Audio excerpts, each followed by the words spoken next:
गुरुर्ब्रह्मा गुरुर्विष्णुः गुरुर्देवो महेश्वरः गुरुसाक्षात् परब्रह्म तस्मै श्रीगुरवे नमः।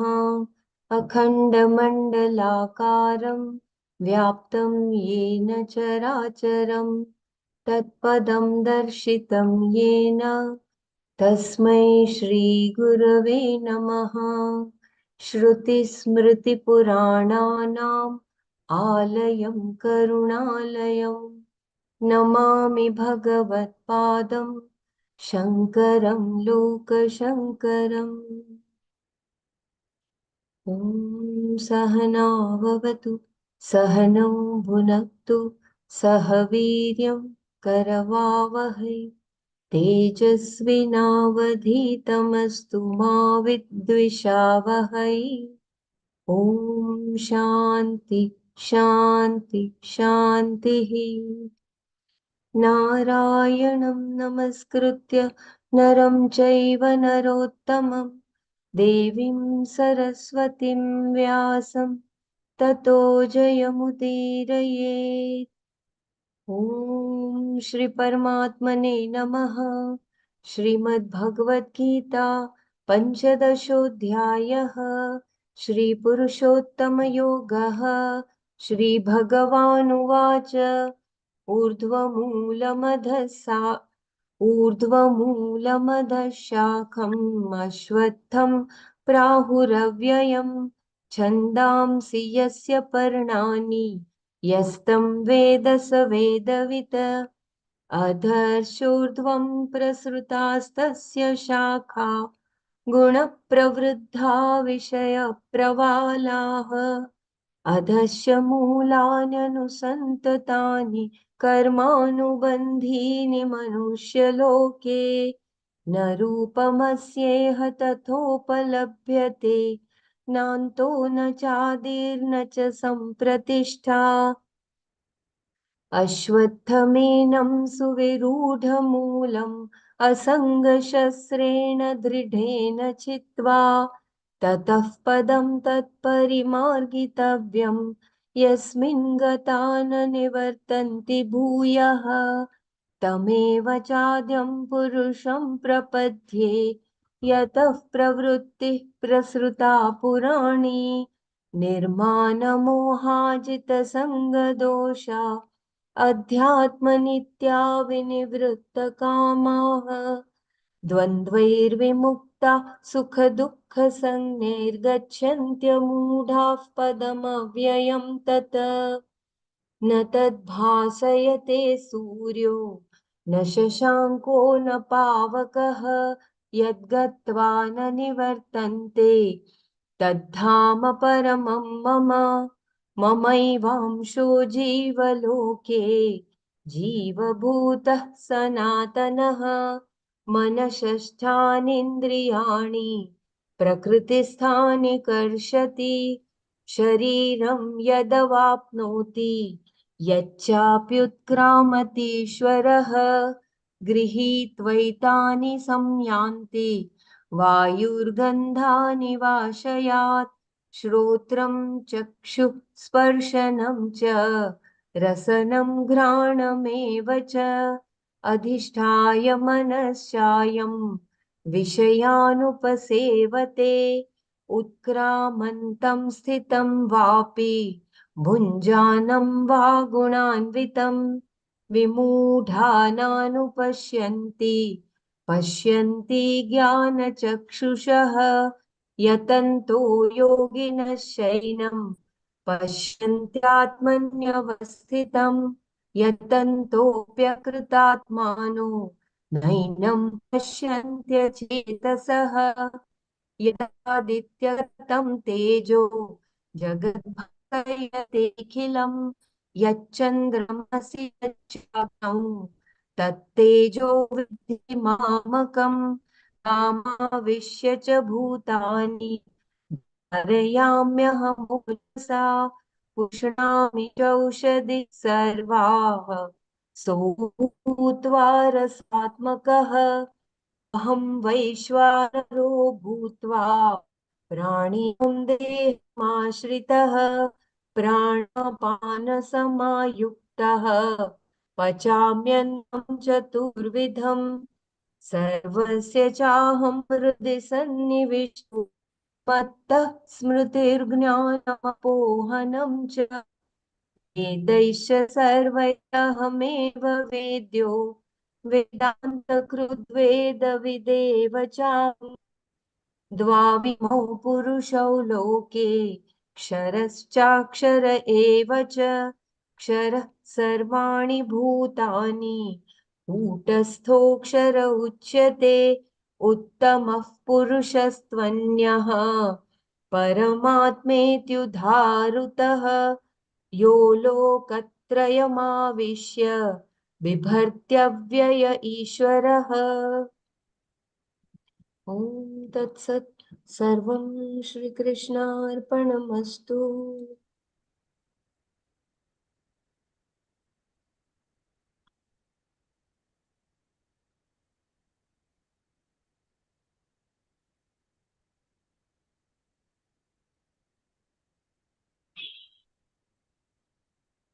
I think we will do from the verse 15.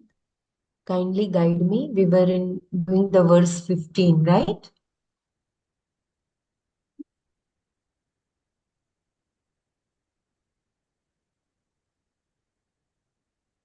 Yeah, I think 14 we had completed. We had started with the verse 15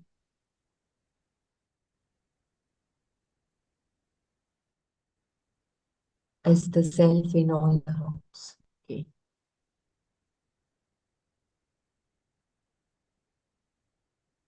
Yeah, I'd seen verse 15 halfway. And just chant the verse and quickly browse through.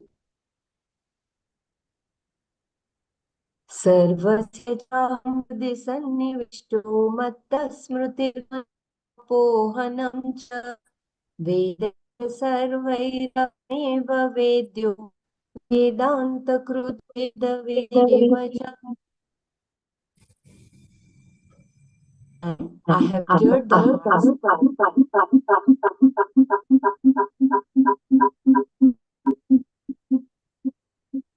I think somebody, yeah. And entered the hearts of all. From me have come memory, knowledge, and forgetfulness. I alone am one to be known by all the Vedas, and I alone am author of the Vedanta and the knower of the Vedas.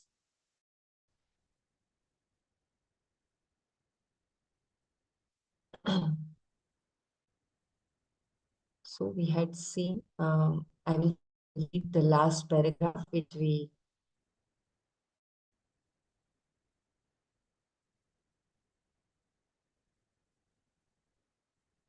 Okay, I'll quickly read. If you feel I am going too fast, just let me know. As the self in all hearts, the basis because of which all transactions take place, and which is all that is there, is told in the three verses beginning with Yadaditya Gatam Tejaha. It is the previous verse.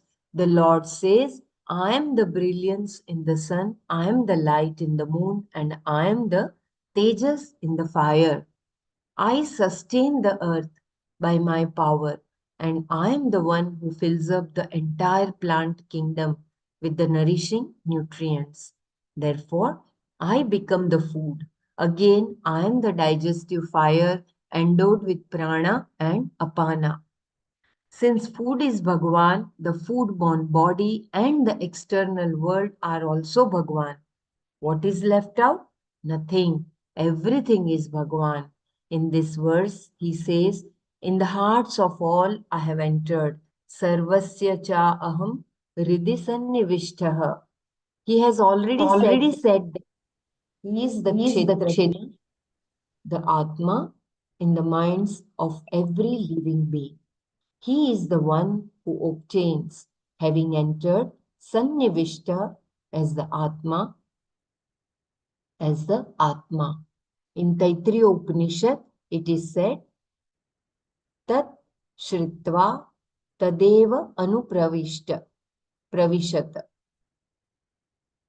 Kindly correct me if my pronunciation is wrong. Tat Shrishtva Tadeva Pravishat. Having created that, he entered into it. He enters into his very creation in the buddhi as the Atma. That is what is meant here by Aham Sannivishta. And having entered, I remain there as the Atma, says the Lord. Therefore, Atma is Ishvara. There is no separation at all between the Jiva and Ishvara. When Bhagavan says, Aham Nivishtaha, I have entered, meaning of I is nothing but consciousness, Chaitanya. There is only one Chaitanya, the Atma, and as the Atma he has entered. A second Atma cannot be established. There is no pramana from the Shruti and also from reasoning, Yukti. We understand that no second consciousness is possible, and one space is conditioned by various upadhis. Consciousness seeming conditioned by the knower, known, means knowledge is one. It is nothing but Paramatma. Conditioned by mind, it becomes knower, Pramata. To superimposed attribute, Vishesha upon Atma. I repeat the last two lines. One space is conditioned by various upadhis. Consciousness seemingly conditioned by the knower, known means of knowledge is one. It is nothing but Paramatma. Conditioned by the mind, it becomes the knower, Pramata. Due to a superimposed attribute, Vishesha upon Atma. But from its own standpoint, that consciousness is Shuddha, pure, Ekaha, one, limitless consciousness. With reference to a given mind, it is a knower. With reference to itself, it is limitless. When I say I, Aham, it generally means the knower, Pramata. The teaching Upadesha that I am Brahman is for that knower alone. The consciousness that obtains in the knower is indeed the only consciousness, Chaitanya, which is Ishvara. I repeat this paragraph once again. It is very, very important. In this verse, he says, in the hearts of all I have entered. Sarvasya cha aham hridisannivishtah. He has already said that he is the Kshetrajna, the Atma, in the mind of every living being. He is the one who obtains, having entered Sannivishta as the Atma. In Taittiriya Upanishad, it is said, Tat Shrishtva Tadeva Anupravishat. Having created that, he entered into it. He enters into his very creation in the buddhi as the Atma. That is what is meant here by Aham Sannivishtaha. And having created, I remain there, Kshamyatam, and having entered, I remain there as the Atma, says the Lord. Therefore, Atma is Ishvara. There is no separation at all between the Jiva and Ishvara. When Bhagavan says, Aham Sannivishtaha, I have entered. The meaning of I is nothing but consciousness, Chaitanya. There is only one Chaitanya, the Atma, and as the Atma, he has entered. A second Atma cannot be established. There is no pramana for it from the Shruti And also from reasoning yukti, we understand that no second consciousness is possible. As one space is conditioned by various upadhis, consciousness, seemingly conditioned by the knower, known means of knowledge, is one. It is nothing but Paramatma. Conditioned by the mind, it becomes the knower, Pramata, due to superimposed attribute, Vishesha, upon Atma. But from its own standpoint, that consciousness is Shuddha, pure, Ekaha, one, limitless consciousness.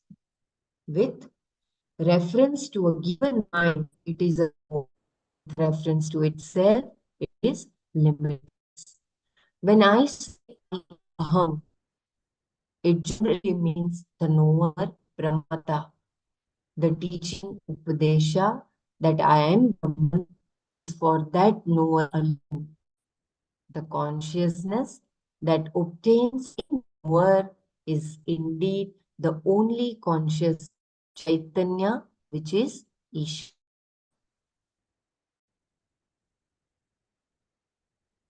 So the knowledge, and the known, all three are one. Jai Gurudev Belaji, can you repeat this paragraph? Yeah, okay, yeah. So, Brahmaraji says that of voice, is it too much? Yeah, slight breaking was there. Sumaji, if you are available, would you mind taking over? I can continue sharing the screen. Sure, I can do that. Yeah, I can read. Dhanyavad, Sumaji, Dhanyavad. Please read from this verse as it is requested to repeat. Can you read from the beginning itself, please? As the heart, that'd be great. Thank you so much. Yeah, yeah. Jai Gurudev. As the self in all hearts, the basis because of which all transactions take place, and which is all that is there, is told in the three verses beginning with Yadaditya Gatham Tejaha. The Lord says, I am the brilliance in the sun, I am the light in the moon, and I am the Tejas in the fire. I sustain the earth by my power, and I am the one who fills up the entire plant kingdom with the nourishing nutrients. Therefore, I become the food. Again, I am the digestive fire endowed with prana and apana, etc. Since food is Bhagavan, the food-born body and the external world are also Bhagavan. What is left out? Nothing. Everything is Bhagavan. In this verse, he says, in the hearts of all I have entered. Sarvasya cha aham pridi sanni vishtaha. He has already said that he is the Kshetrajna, the Atma, in the mind of every living being. He is the one who obtains, having entered Sannivishtaha, having entered as the Atma. He is the one who obtains, having entered Sannivishtaha as the Atma. In Taitropya Upanishad, it is said, Tat Srishtva Tateva Anupravishat.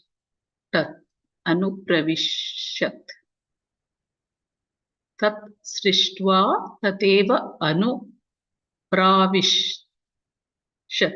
Anupravishat. Having created that he entered into it.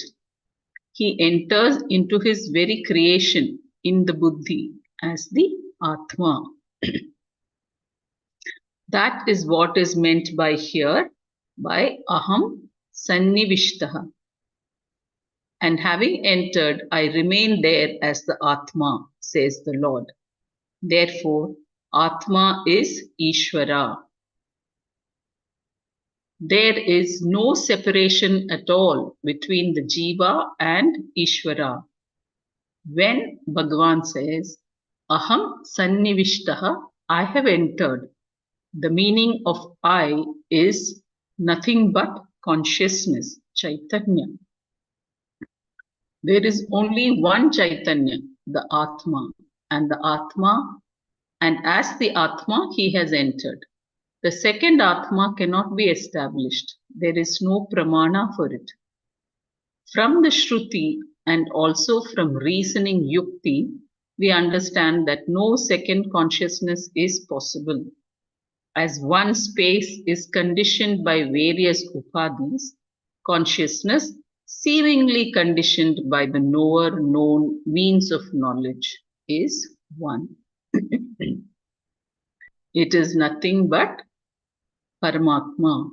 Conditioned by the mind, it becomes the knower, Paramata, due to superimposed attribute, Vishesha, upon the Atma.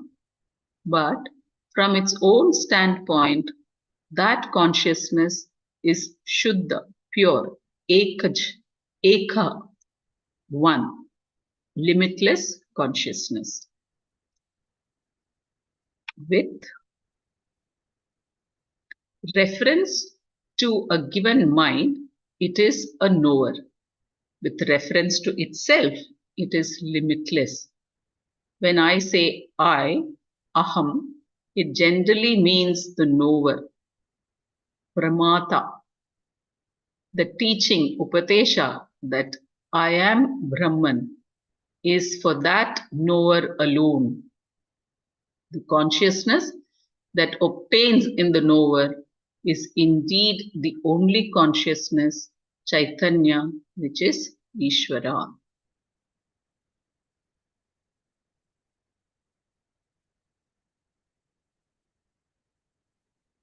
Should I continue further or want any discussion on this?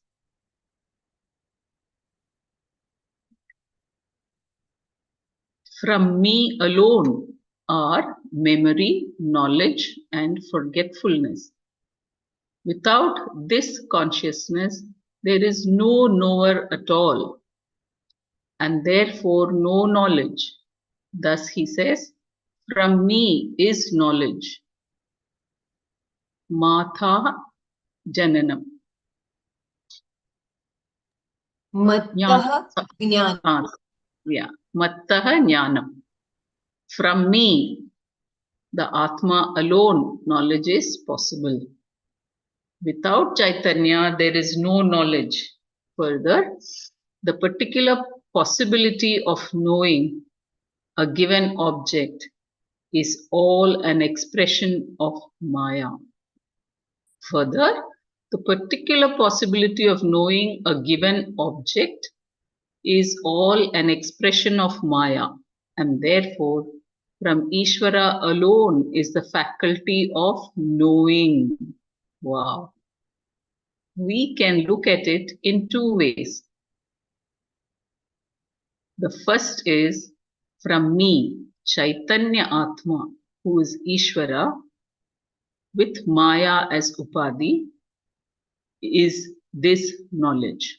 Or it could be taken to mean from me, the Chaitanya Atma alone is knowledge possible.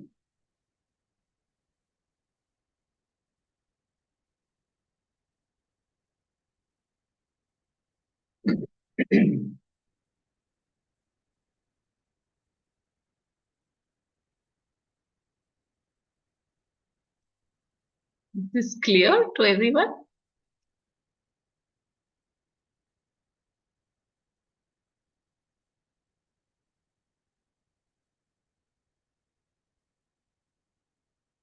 I'll read this again. Without this consciousness, there is no knower at all.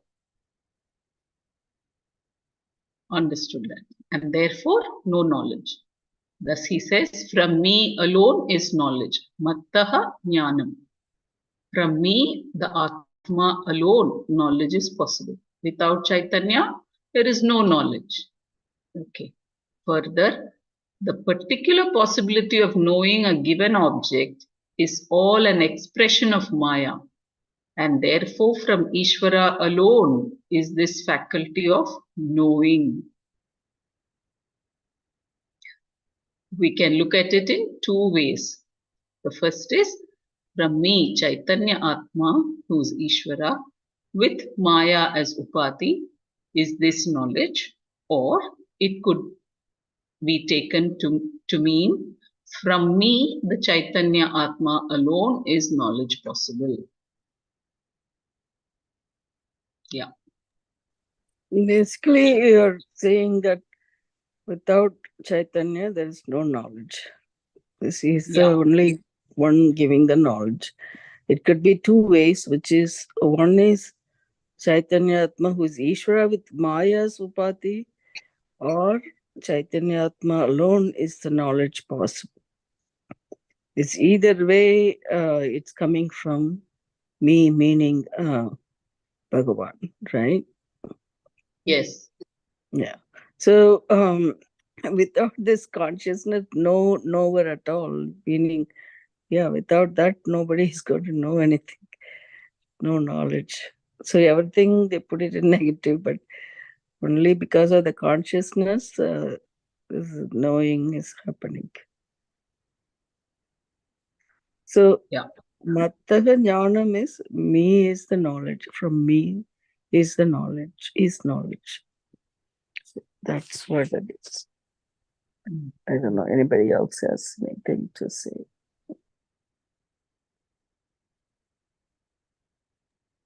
Yeah, Hari Om, very well said, Dr. Mara.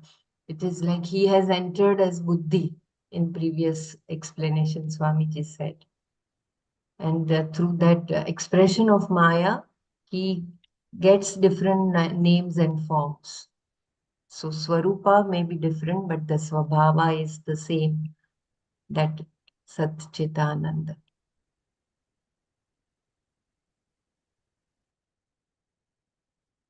Similarly, memory is also possible only from Chaitanya or from Ishvara.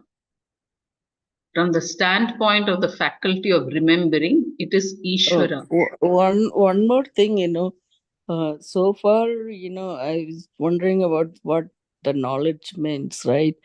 So when we read the self-knowledge, that it's about not just Atma alone, like it's about knowing all about yourself, like how the gross body and subtle body, all karma, sharira, everything is formed, and then how Atma resides in it, and then all the characteristic of Atma. Now, the Bhagavan is saying, in the earlier part, how um,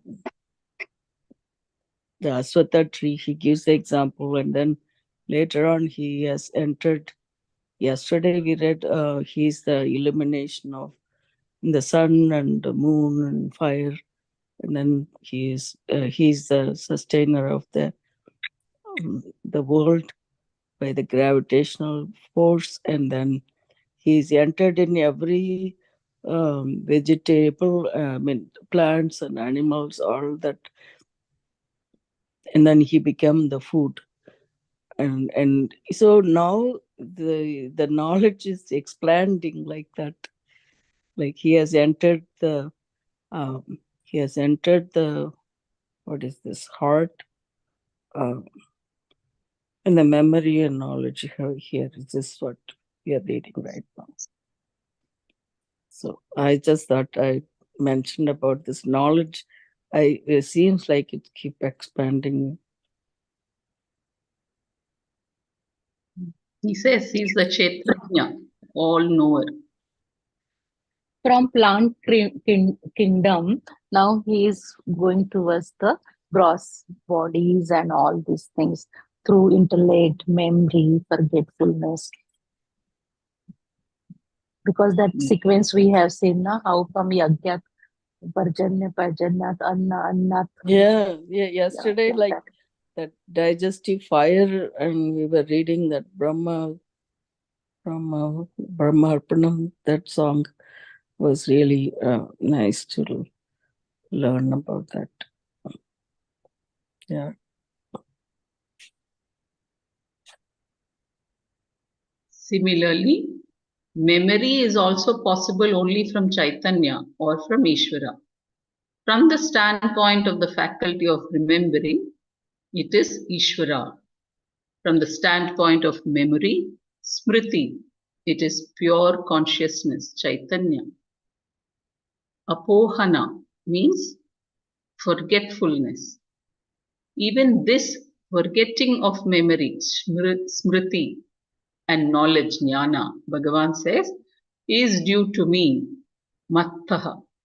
Shankara says here that it is because of punya and papa that one has this capacity to remember and forgetfulness.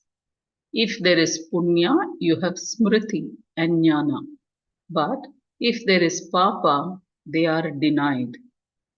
This is one way of looking at it by putting karma in a very high position. In one way, it is true. At the time of writing an examination, you may not remember all that you studied, but you remember it afterwards. Why? Maybe due to some papa. We can also look at it another way. From me alone, mattaha, not as the giver of the results of action, that is, as Ishvara karma phala data, but from the standpoint of consciousness, Chaitanya, is this, is this remembering, knowing and forgetting.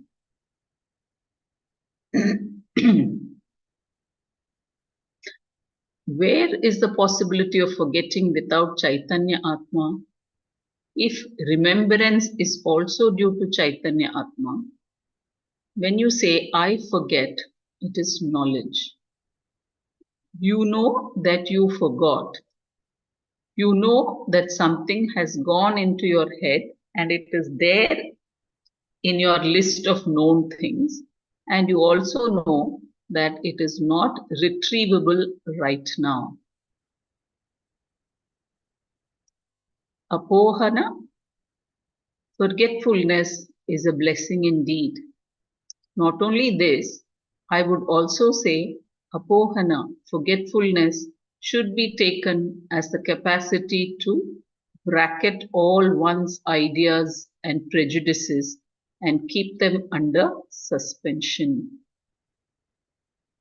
There's a footnote here, Swamiji, please see. Here in the Gita, Bhagavan is talking in the first person many times. And when Swamiji uses the first person too, there should be a possibility of a confusion. Therefore, wherever the first person usage denotes Swamiji, we have given a footnote. Okay. So here, this was Swamiji saying. No? I. Go up a little.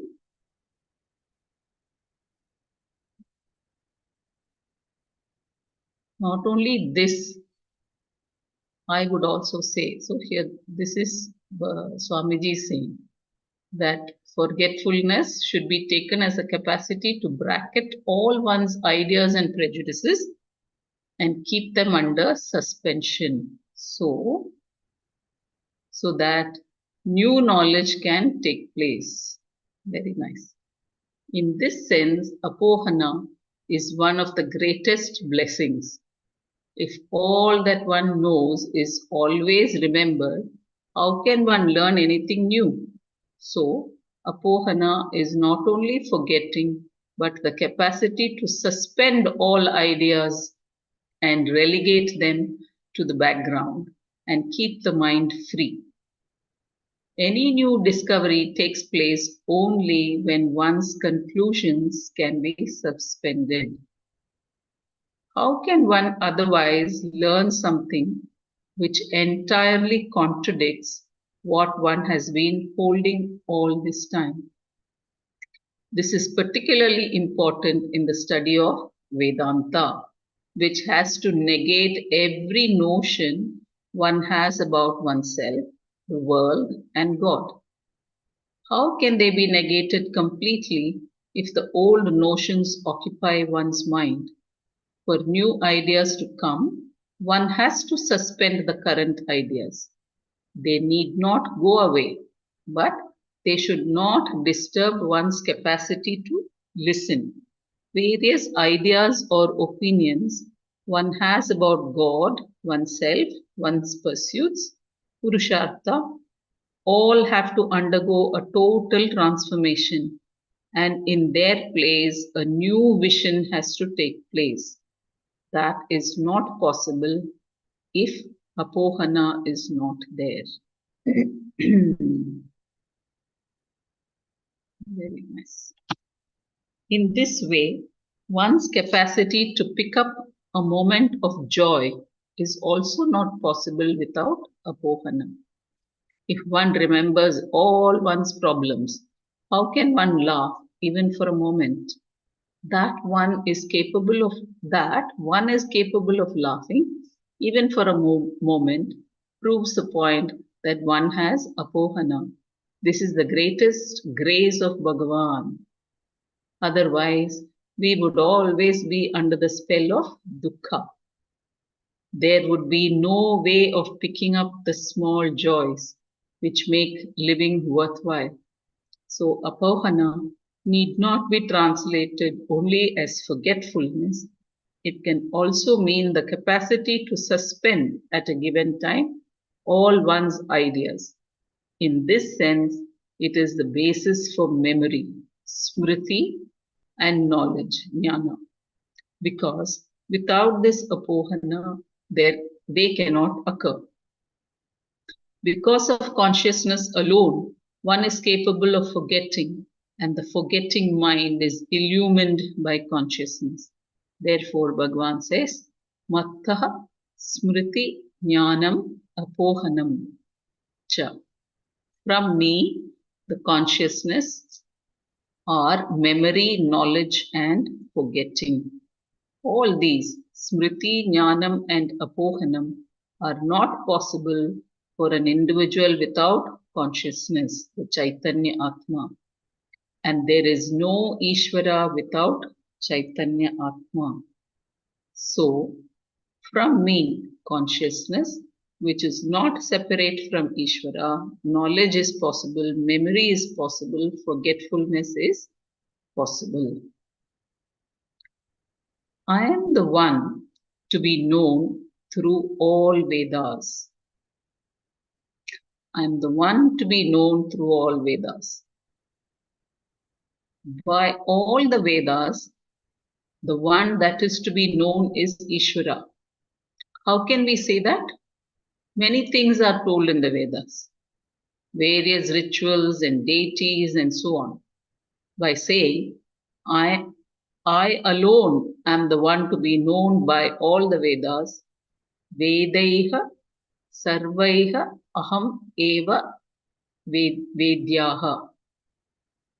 Vedaihi, Vedaiha or Vedaihi? Vedaihi sarvaihi aham eva vedyah. Thank you. We understand that everything that is said in the Vedas is nothing but Ishvara. Agni, Indra, Varuna, and other devatas are all Parameshwara as the one who gives the results of action, Karma Phaladata, and the one who presides over the law of karma, Karma Adhyaksha. The Karma Kanda of the Veda reveals Ishvara as Saguna Brahma in all these forms, as well as the form of the agent, Karta, all worlds and all objects. When you refer to a pot, Gata, It is nothing but consciousness conditioned by the name and form. Nama Rupa called Gata. For a wise man, every single object is non-separate from Ishvara, and Ishvara is recognized by the Vedas. I am the author and knower of Vedas. The next question is, who is the author of the Vedas? He must be even greater than the one who is known through the Vedas. No, that is not so. That is why the Lord says, I am the author of Vedanta. Aham Vedanta Krit. The one who is the initiator of the Sampradaya or tradition of teaching of Vedanta is Ishvara. In this tradition, the original Guru is called Narayana. Naturally, he is the one who knows the meaning of the Veda, Vedavit. Bhagavan says, the one to be known is me. The one who initiated the Vedas is me. And the one who knows the Vedas is me. So the one to be known is me. The one who initiated the Vedas is me. And the one who knows the Vedas is also me. The one who knows the Vedas is the one who knows what is to be known by the Vedas. That is Paramatma. It is complete. The food that is there in the vegetation is me. The prana and the body, which is nothing but modified food, is me. The earth the earth that produces the food is me. The sun and the planets are all me. Because of me alone, all activities are possible. Without me, there is no memory, no knowledge, and no forgetfulness. A brief description of the glories of Ishvara is given here with reference to some important upadhis. There are many upadhis, but only the special ones like the sun, moon, fire, etc. are mentioned in these 4 shlokas.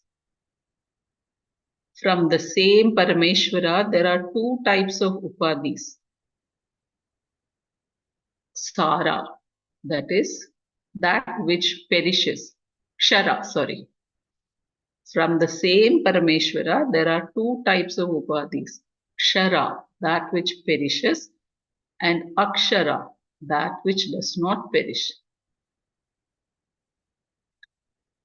These are 2 different ways of looking at the Lord in order to ascertain the truth, which is free from Kshara and Akshara. This is done by first creating a superimposition, Adhyaropa, and then by negating that, Apavada. For this, 2 upadhis are presented by the Shastra. The Kshara upadhi we know, though we do not know it as an upadhi. And the Akshara upadhi is revealed by the Shastra. These 2 different upadhis for Brahman having been mentioned, the aim is to point out the Vastu for which these 2 are upadhis. Without the attributes of the upadhis, the Vastu is revealed by the method of Adhyarupa Apavada, superimposition and negation. Okay. Can you read the last paragraph for the same Parameshwara? Yeah. For the same Parameshwara, there are 2 types of upadhis. Kshara, that which perishes, and Akshara, that which does not perish. These are 2 different ways of looking at the Lord in order to ascertain the truth, which is free from Kshara and Akshara. This is done by first creating a superimposition, Adhyarupa, and then negating that, Apavada. For this, 2 upadhis are presented by the Shastra. The Kshara Upadhi we know, though we do not know it as an Upadhi. And the Akshara Upadhi is revealed by the Shastra. These two different Upadhis for Brahman having been mentioned, the aim is to point out the Vastu for which these two are Upadhis. Without attributes of the Upadhis, the Vastu is revealed by the method of Adhyaropa Apavada, superimposition and negation.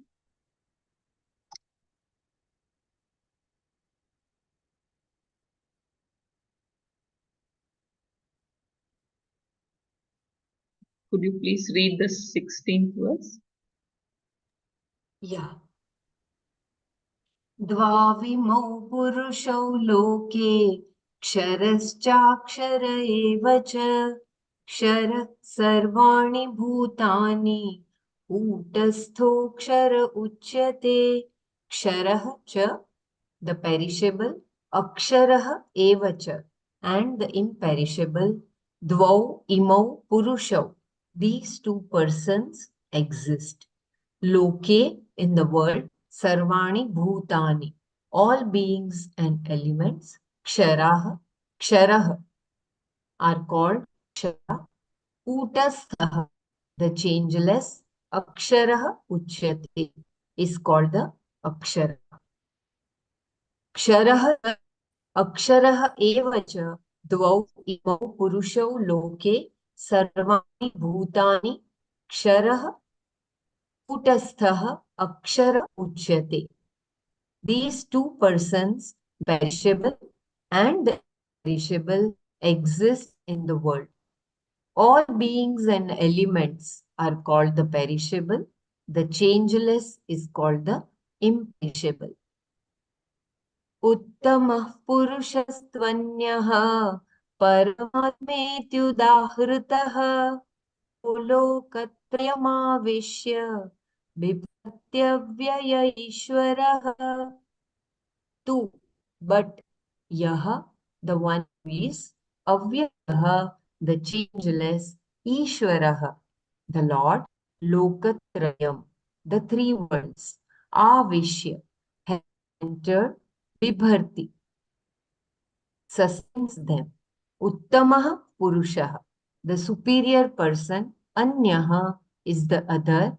Paramatma iti udahrutaha, who is called the Paramatma. Tu yaha avyayaha Ishwaraha lokatrayam avishya Vibharti Uttamaha Purushaha Anyaha Paramatma iti udahrutaha. But the other superior person is called Paramatma, the limitless self, the changeless Lord who, having entered the three worlds, sustains them.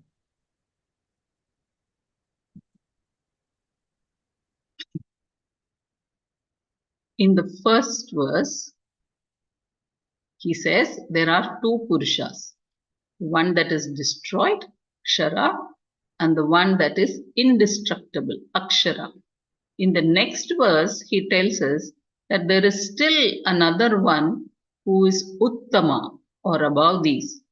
He is the one who enters, pervades, and sustains all the three worlds. Lokatraya.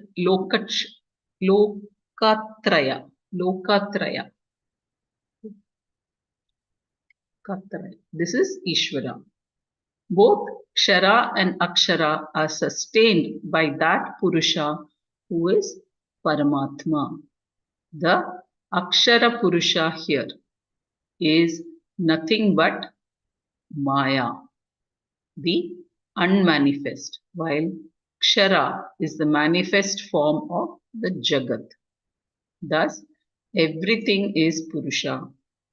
Nothing is separate from that. But who is the real Purusha? The second shloka tells us that he is other than both Kshara and Akshara and therefore called Uttama Purusha. He is very well known in the world and in the Vedas as Purushottama, that which is the truth of everything.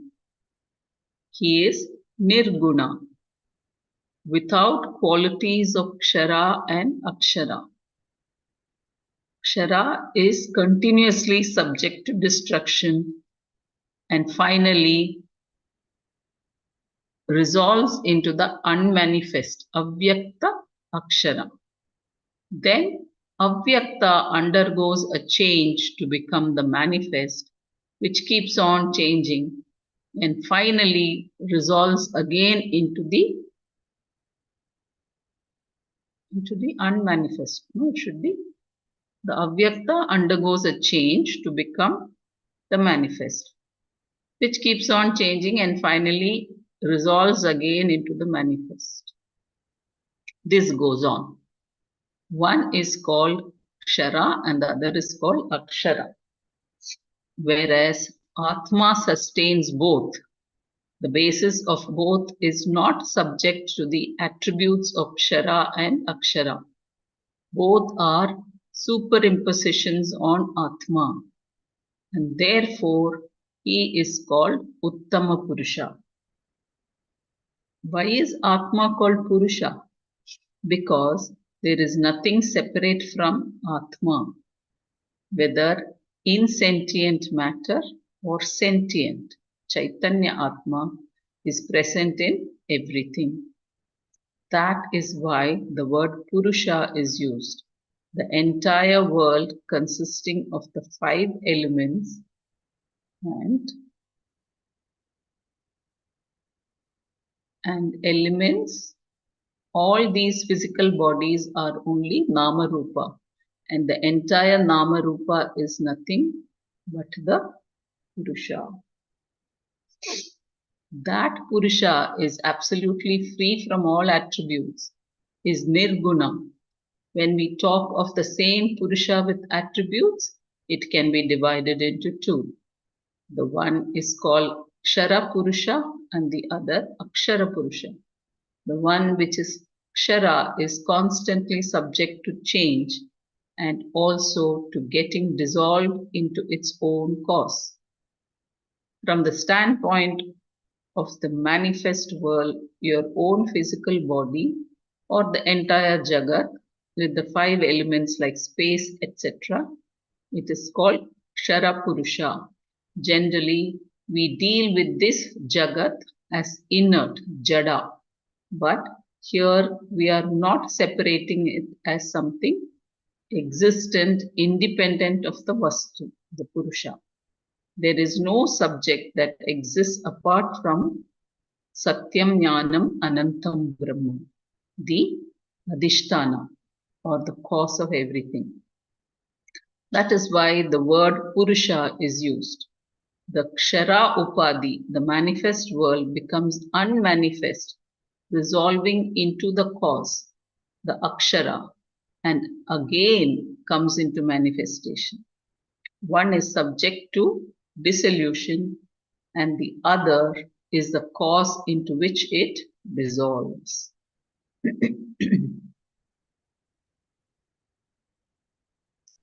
The Kshara and Akshara Purushas. The Maya. It's not clear to me, like, what this Charan, Akshara, and then, of course, we read about Uttama Purusha.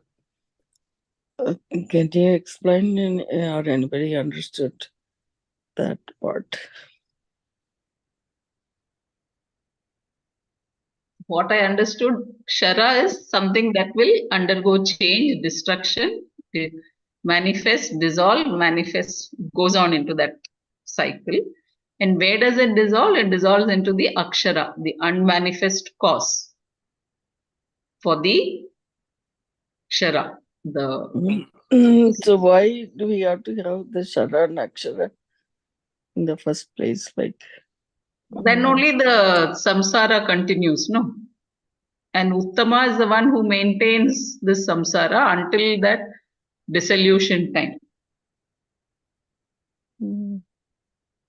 So this Kshara Sada is continuously subject to destruction. That means we are all sharas done, and then Yeah. we Synonymous to dissolve Nitya into, and Anitya. and then unmanifest is avyakta, akshara. Finally resolves into akshara.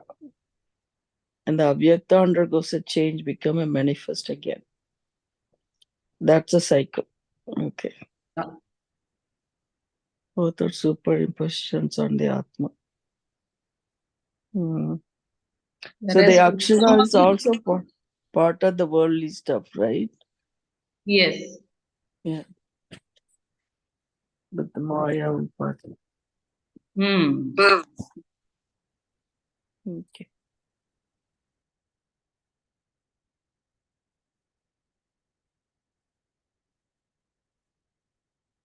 Shara means perishable, no? So Yeah. the whole Maya.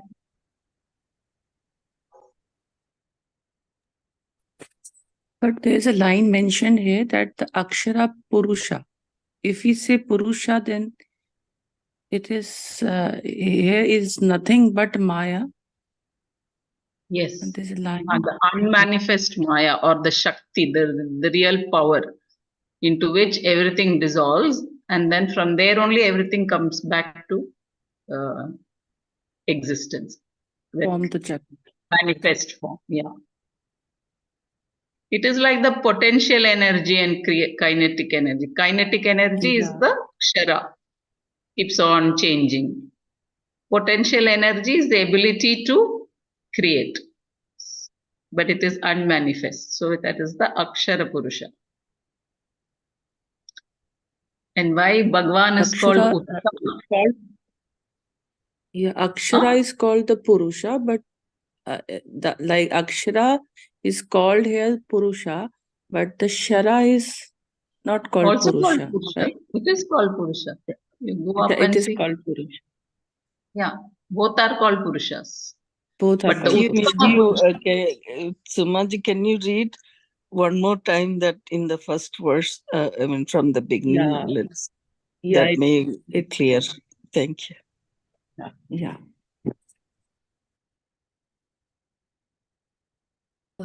You mean from here, in the first yeah, verse? yeah, Okay, yeah, okay, yeah. okay. In the first verse, he says there are two Purushas. One that is destroyed, Kshara, and the one that is indestructible, Akshara. In the next verse, he tells us that there is still another one who's Uttama or above these. He is the one who enters, pervades, sustains all the three worlds, Lokatraya. So it is the Uttama Purusha who enters, pervades, sustains all the three worlds. This is Ishvara. Both Kshara and Akshara are sustained by that Purusha who is Paramatma. The Akshara Purusha here is nothing but Maya, the unmanifest, while Kshara is the manifest form of the Jagat. Thus, everything is Purusha. Nothing is separate from that. But who is the real Purusha? The second shloka tells us that here is another, that he is other than both Kshara and Akshara and is therefore called Uttama Purusha. He is very well known in the world and in the Vedas as Purushottama, that which is the truth of everything. He is Nirguna, without any qualities of Shara or Akshara. Kshara is continuously subject to destruction and finally resolves into the unmanifest Avyakta Akshara. Then Avyakta undergoes a change to become the manifest, which keeps on changing and finally resolves again into the, it should be unmanifest here. Then only it makes sense to me. So then Avyakta undergoes a change to become the manifest, which keeps on changing and finally resolves again into the unmanifest. Or if you know why they use the word manifest, you can explain. because everything dissolves into the unmanifest. That's what is my concept in my head. And from there, again, the creation goes on. So this goes on. One is called Kshara and the other is called Akshara, whereas Atma sustains both. The basis of both is not subject to the attributes of Kshara and Akshara. Both are superimpositions on Atma, and therefore he is called Uttama Purusha. Why is Atma called Purusha? Because there is nothing separate from Atma. Whether insentient matter or sentient, Chaitanya Atma is present in everything. That is why the word Purusha is used. So Purusha is actually again for Chaitanya Atma. It's another word. The entire world consisting of the 5 elements and elementals. All these physical bodies are only Nama Rupa, and the entire Nama Rupa is nothing but the Purusha. That Purusha is absolutely free from all attributes, is Nirguna. When we talk of the same Purusha with attributes, it can be divided into 2. One is called Kshara Purusha and the other Akshara Purusha. The one which is Kshara is constantly subject to change and also to getting dissolved into its own cause. From the standpoint of the manifest world, your own physical body or the entire Jagat with the 5 elements like space, etc., it is called Kshara Purusha. Generally, we deal with this Jagat as inert, Jada. But here, we are not separating it as something existent, independent Vastu, the Purusha. There is no object that exists apart from Satyam Jnanam Anantam Brahma, the Adhishtana or the cause of everything. That is why the word Purusha is used. The Kshara Upadi, the manifest world, becomes unmanifest, resolving into the cause, the Akshara, and again comes into manifestation. One is subject to dissolution and the other is the cause into which it dissolves.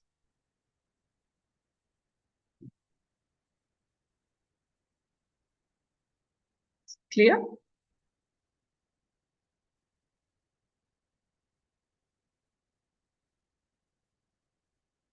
Yeah. Akshara and Akshara Purushas. The Maya Shakti of Bhagavan is here called Akshara Purusha. See? The Maya Shakti of Bhagavan is called Akshara Purusha because there is no Maya Shakti without Purusha. With reference to the causal Upadhi, Karana Upadhi, it is called Akshara Purusha, and with reference to the effect, the Karya Upadhi, it is called Kshara Purusha. When Jagat is manifest, it is the Kshara Upadhi of Bhagavan. Can you please raise the page?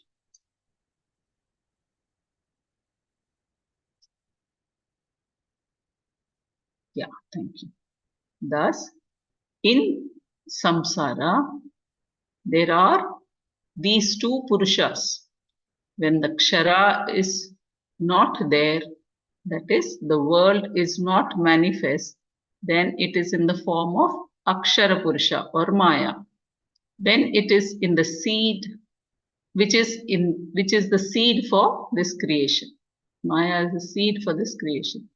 In this basis it is the basis for all samsara, the one in which the entire creation has its basis. Ashraya. It is the basis for all samsara. I'll read this again. The Maya Shakti of Bhagavan here is called Akshara Purusha. because there is no Maya Shakti without Purusha.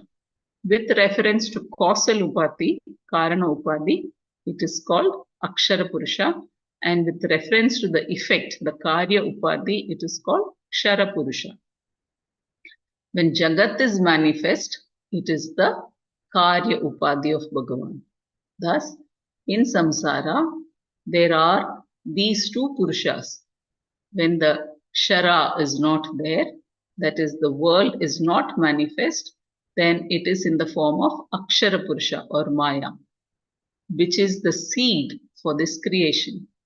It is the basis for all samsara, the one in which the entire creation has its basis, Ashraya.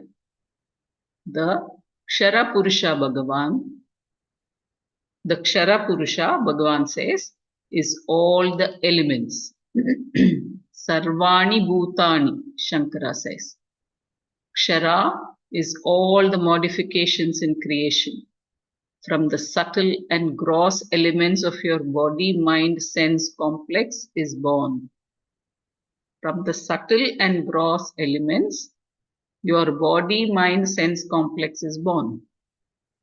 The subtle elements, Sukshma Bhutani, account for the entire subtle body, Sukshma Sharira, consisting of mind, Antakarna, senses, Jnanendriyas, physiological functions, Prana, organs of action, Karmendriyas, and all the gross elements.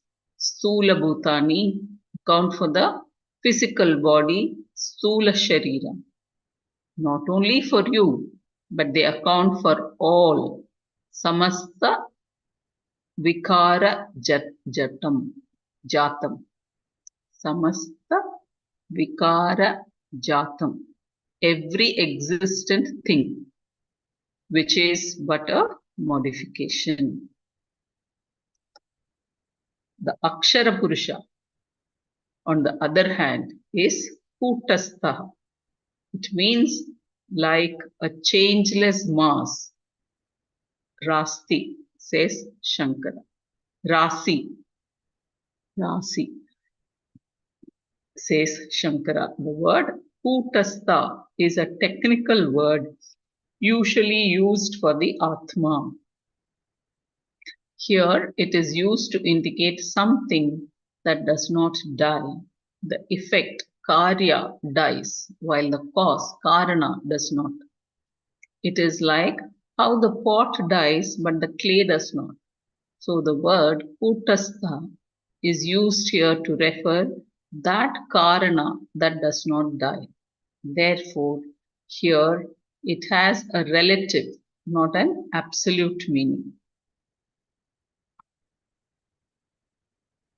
Generally in the Shastra, it is used in the absolute sense only for the Atma, which is free from attributes and therefore does not change. In that sense, the meaning of this word Kutastha is as follows.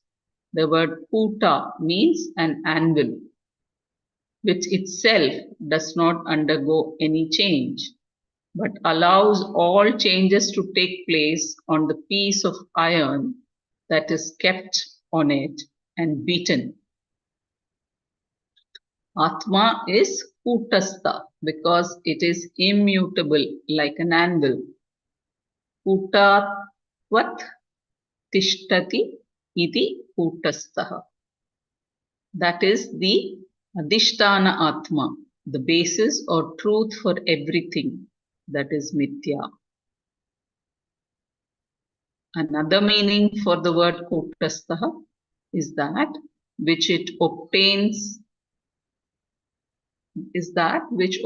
in Maya as the truth of that Maya. Here, the vyutpati of the word would be Kute tishtati iti Kutastha. That is nothing but Atma, Brahman. Just as in the snake is the rope, in the Maya is Atma. Shankara first gives the meaning of Puta as that which does not die. Then, because we are talking of a Purusha conditioned by Maya, and then optionally gives another meaning, is given here saying Maya Vanchana Jimata or Putilata.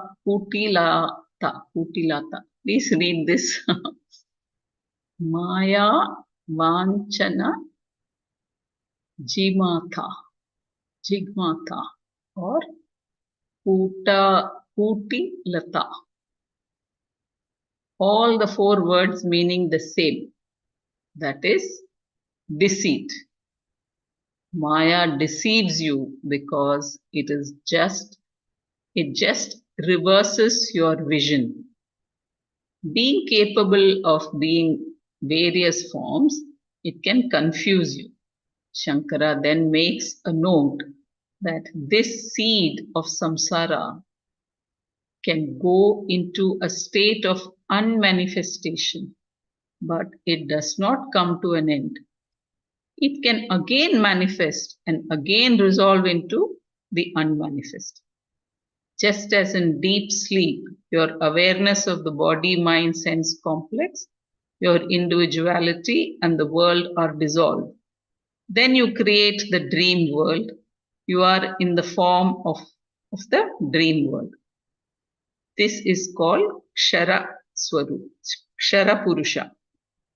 Then again you go to sleep and become Akshara Purusha. That does not mean the dreamer is gone. He is only unmanifest. This entire created world, Karya Prapancha, is called Kshara Purusha. And the same Purusha, along with the Karana Upati, is called Akshara Purusha.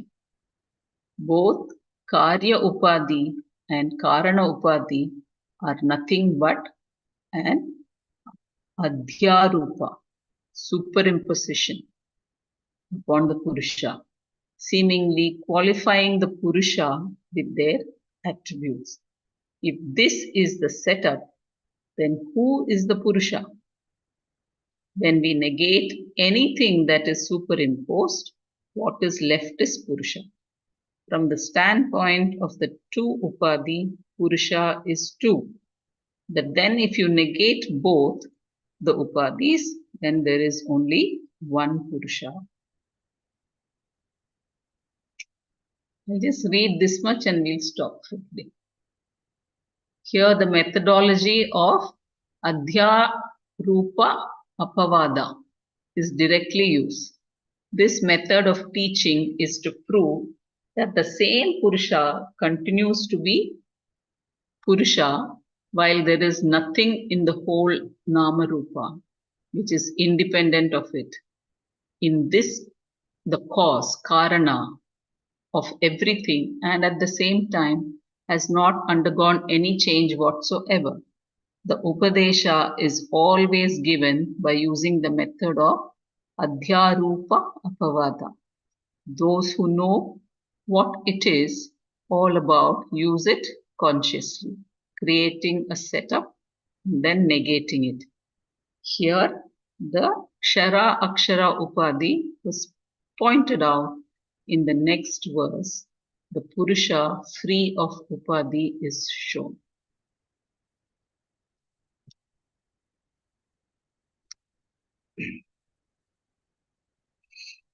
So this is what is called Bhagwan's Leela, I think. Everything a play and display. Kshara and Akshara. And we get caught in that Maya. We have one that more game. thing about Uttama Purusha, right? So this is what, We need like this few more paragraphs that education to come out. to complete this This wisdom. this verse. Uttama Purusha is verse 17, I think, maybe. Your voice was breaking. I didn't hear. Sorry. Yeah, about Uttama Purusha is the next one. Some more back. Yeah, that is one We page. haven't come to Uttama Purusha yet. Yeah, I know, but it's a part of that 17 and 18. No, 17, 16 and 17 verse.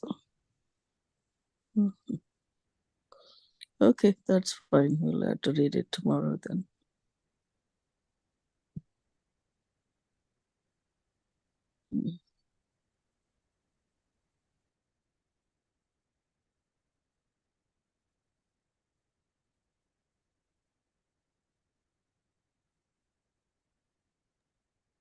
I think we did 16 today, right? 16, 17.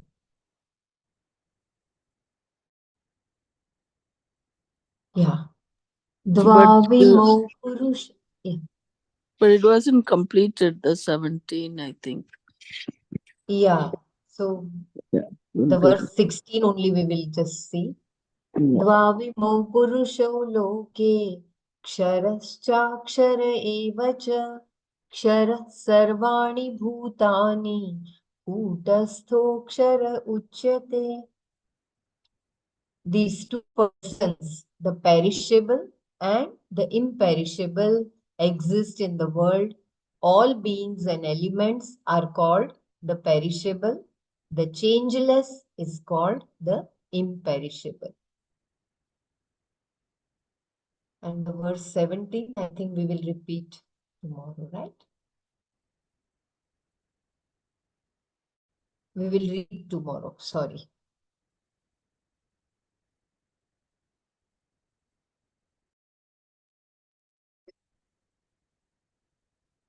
Sorry, I got lost and I'm back now.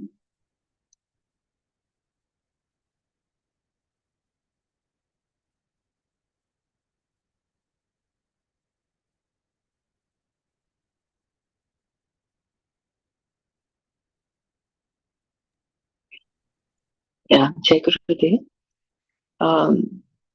So we are done 15 and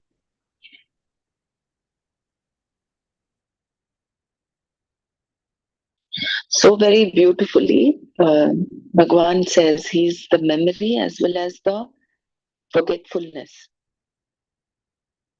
And Swamiji very beautifully describes that as suspension of memory, without which you cannot experience joy. If you're always remembering all that you go through and you remember all the not so good aspects of life, there is no way you can experience joyful moments.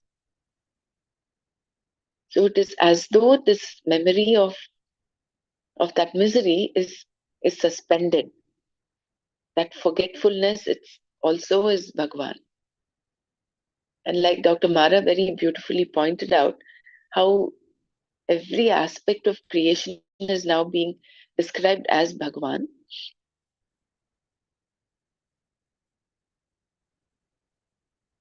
He's now coming to the finer aspects. And then in this last verse, he talks of the Akshara and the Kshara Purusha. So the Uttama Purusha is Bhagwan or Paramatma, Atma, whatever we call him. And from there, they use this Adhyaropa Apavada. So they project the whole superimposition of the manifest world, which is nothing but the Kshara Purusha, that undergoes changes all the time. And then it gets into the unmanifest form, which is the Avyaya, Avyakta. That is the Akshara Purusha, which is otherwise Maya. These two ultimately are a superimposition on the Uttama Purusha. So you superimpose because that is what we see. The manifest world is visible to us. It is a reality to us. So it is superimposed and then it is apavad. It is then negated, saying all that is just an illusion. It is like in the snake, which is nothing but the world, where is the rope embedded in it? So that rope here is the Uttama Purusha. The snake is the combination of the Kshara and the Akshara Purushas.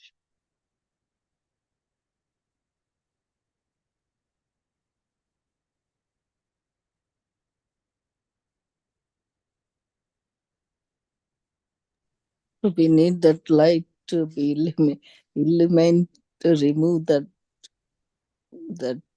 And That's every day we go through this, no? See, when we go yeah. into deep sleep, it is like we are in that avyakta, unmanifest. There is nothing there.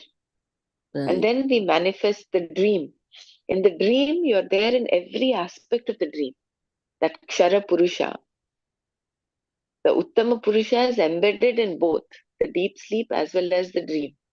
Yeah, wakefulness. Okay. If you consider the awake person as the Uttama Purusha, I mean, if you extrapolate it to our daily experience, Atma, the Uttama Purusha, is the waker.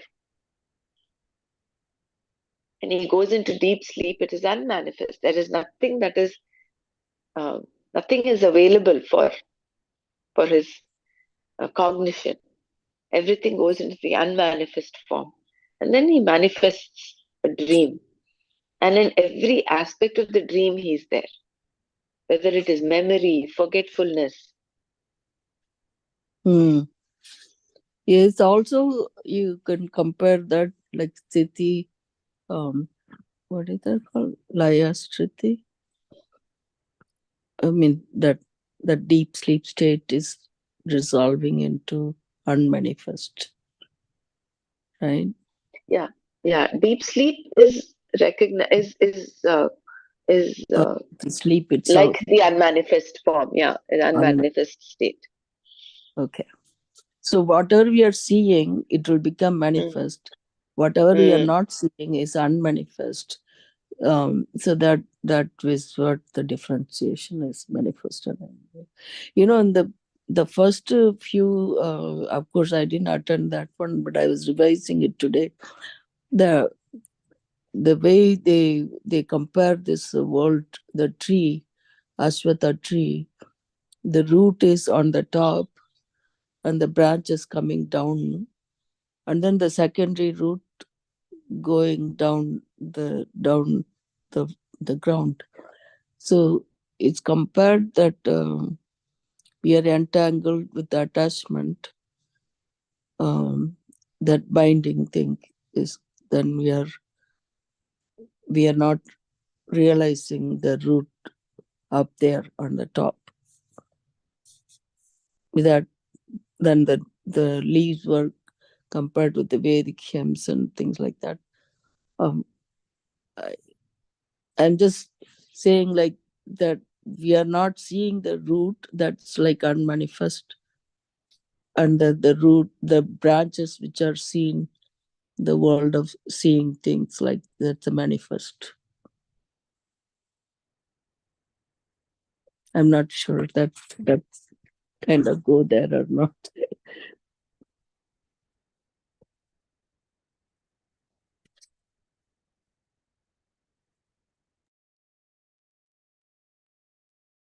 Yeah, I think we'll have to revisit that to draw a parallel to what we've learned just now.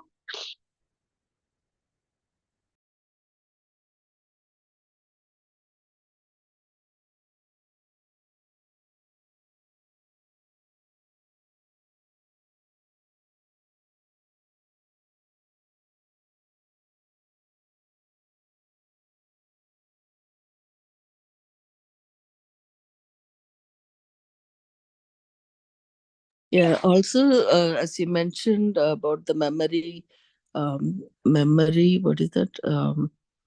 Memory, forgetfulness, and the knowledge, right?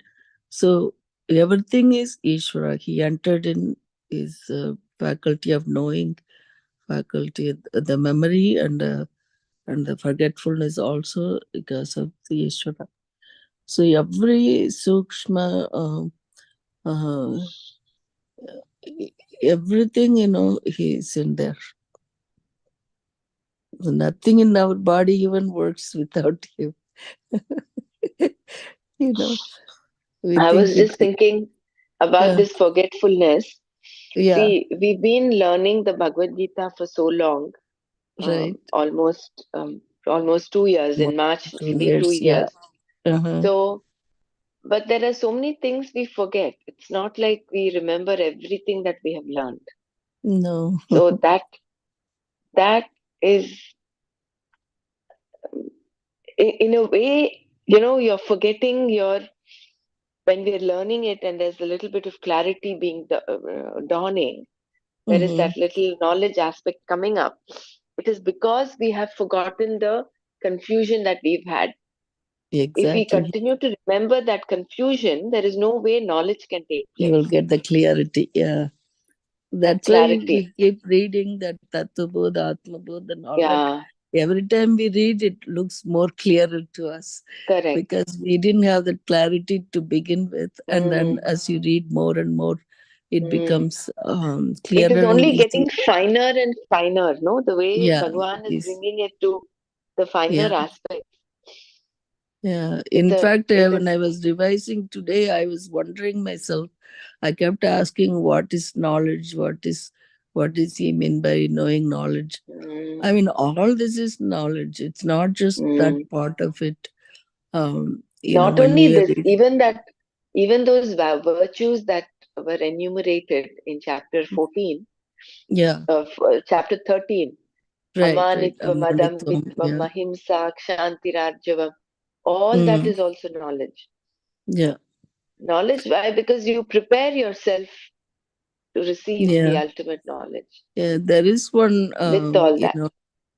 In Tamil, they say that anu means like atom. Like atom is like even very the smallest unit doesn't even move without the anuvum asya. They're like that. Nothing moves without this purusha, uttama purusha. Yeah.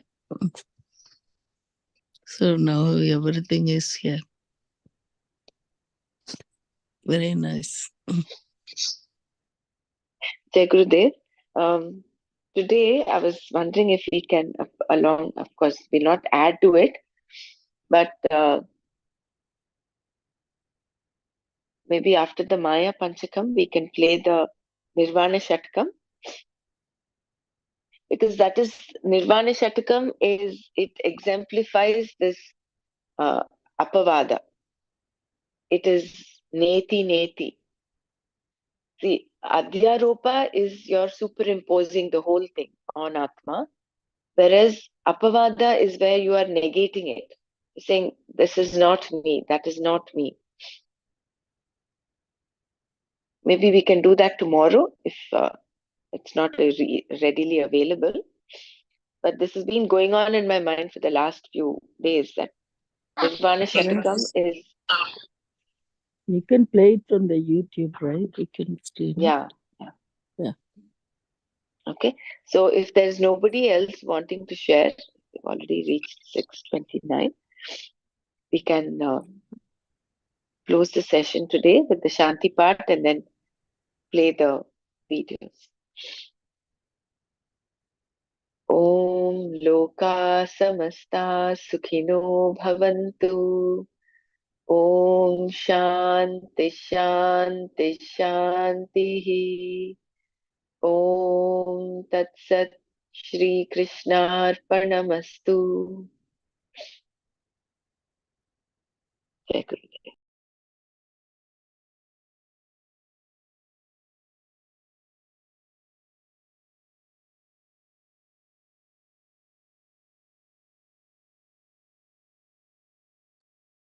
Which one should we play today? Maya Panchakam first. Maya Panchagam and then Nirvana Shatakam. If you're able to retrieve Nirvana Shatakam, you can play that along first after playing Maya Panchakam. Okay.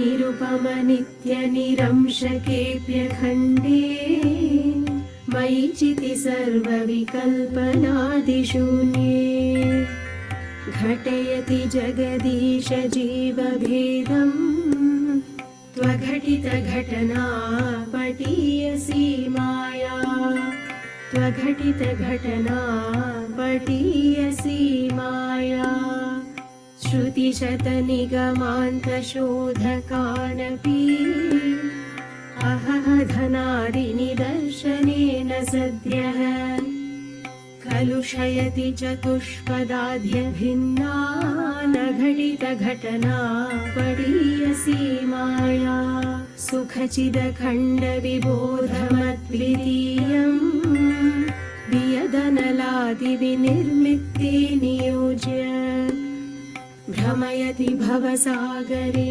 नितान्तम् त्वघटितघटना पटीयसी माया अपगतगुणवर्णजातिभेदे सुखचितिविप्रविडाद्यहं कृतिं च स्फुटयति सुतदारकेहमोहम् त्वघटितघटना पटीयसी माया विधिहरिहरविभेदमप्यखण्डे बत विरचय्य बुधानपि प्रकामम् भ्रमयति हरिहरविभेदभावान् घटितघटना पडीयसी माया त्वघटितघटना पडीयसी माया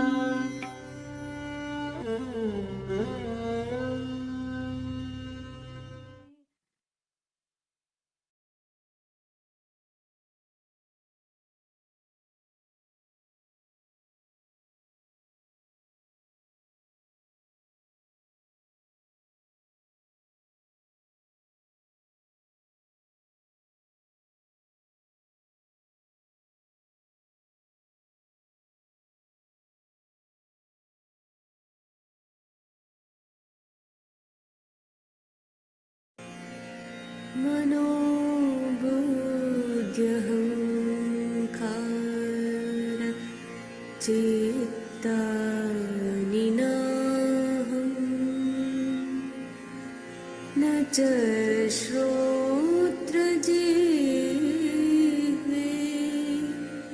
न च घ्राणनेत्रे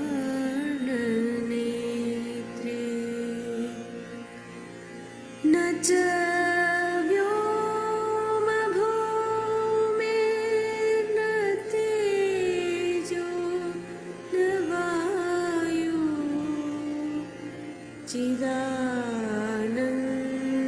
चिदानन्दरूपः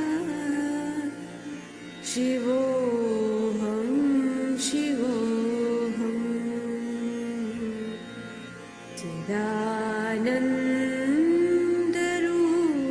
चिदानन्दरूपः शिवोऽहं शिवोऽहं न च प्राणसंज्ञो न वै पञ्चवायु न वा सप्तधातु न वा पञ्चकोश न वाक्पाणिपादं न चोपस्तपायु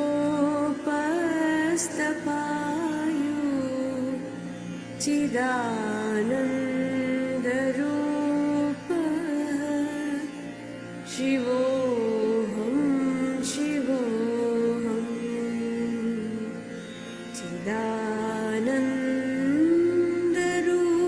चिदानन्दरूपः शिवोऽहं शिवोऽहम् न मे द्वेषरागो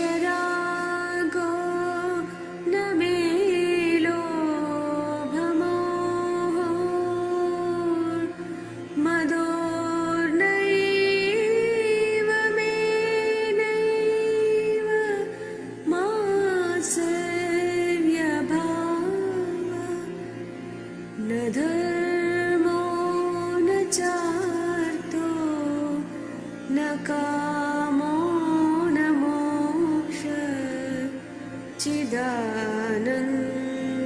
चिदानन्दरूपः शिवोऽहं शिवोऽहं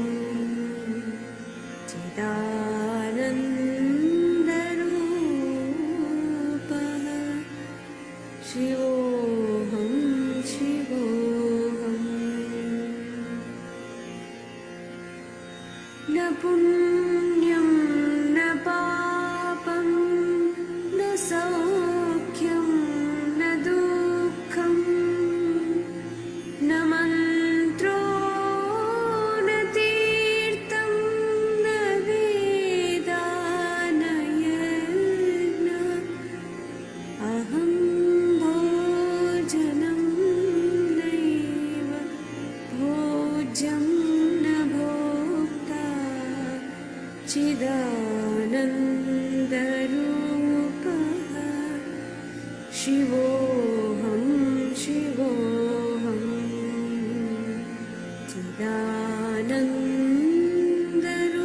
चिदानन्दरूपः शिवोऽहं शिवोऽहम् न मृत्युर्न शङ्का न मे जातिभेदः पिता नैव मे नैव माता न जन्म न बन्धो न मित्रं गुरो नैव शिष्य चिदानन्दरूपः शिवोऽहं शिवोऽहं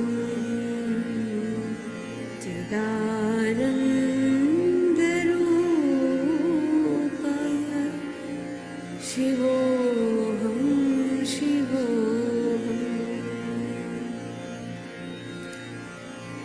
अहं निर्विकल्पो निराकाररूपो विभूत्वाच्च सर्वत्र सर्वेन्द्रियाणां न च सङ्गतं नैव मुक्तिर्न मेया चिदानन्दरूपः शिवोऽहं शिवोऽहं